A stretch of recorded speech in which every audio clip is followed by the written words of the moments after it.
Je suis né dans le Nord, à Austrécourt. J'ai grandi là-bas pendant 3 ans.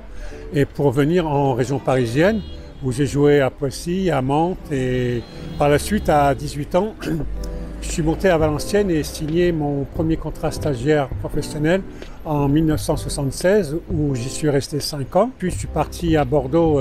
Aimé Jacquet m'a demandé de venir jouer dans la grande équipe de Bordeaux. J'ai fait 5 ans à Lille, de 82 à 87.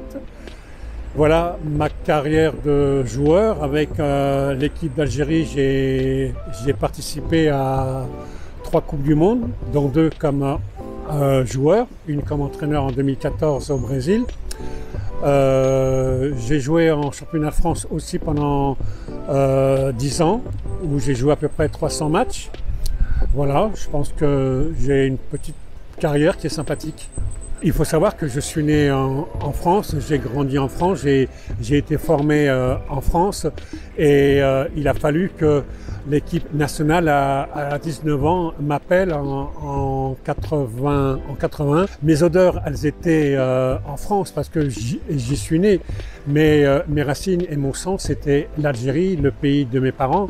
Et j'ai eu le plaisir de découvrir l'Algérie grâce aussi au football et de connaître un peu la famille. Mais ma famille, c'était en France parce que j'ai grandi dans ce pays-là qui m'a formé.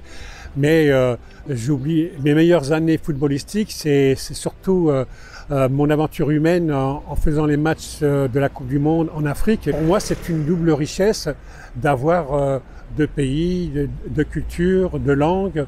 Et c'est aussi le fait d'avoir fait plaisir à mes parents, parce que mes parents ont quitté l'Algérie en 49, surtout mon père qui était mineur. Et en voyant son fils porter les couleurs du pays de l'Algérie, c'était pour lui une grande fierté. Le match de 1982 en Espagne, c'est sûr qu'il était important puisqu'on avait 20 ans d'âge. L'indépendance était en 62, 82, 20 ans. On arrivait dans le monde de la grande compétition de la Coupe du Monde. Notre premier match était contre l'Allemagne qui était invaincue depuis 4-5 ans. Nous, on était le petit pousset, l'Allemagne était l'ogre du football mondial et on arrive à battre l'Allemagne avec notre technique, notre finesse gestuelle. Et donc, ça a été une grande surprise dans le monde du football. Le football des émigrés, France-Algérie, nous donne la possibilité de rendre hommage à un monsieur qui s'appelle Monsieur Benrahma, qui s'est occupé de l'amicale des Algériens en Europe.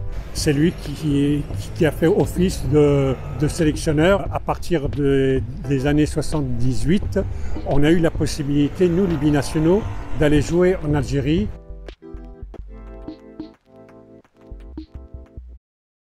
Partagez, commentez, abonnez-vous, car enseigner, c'est répéter.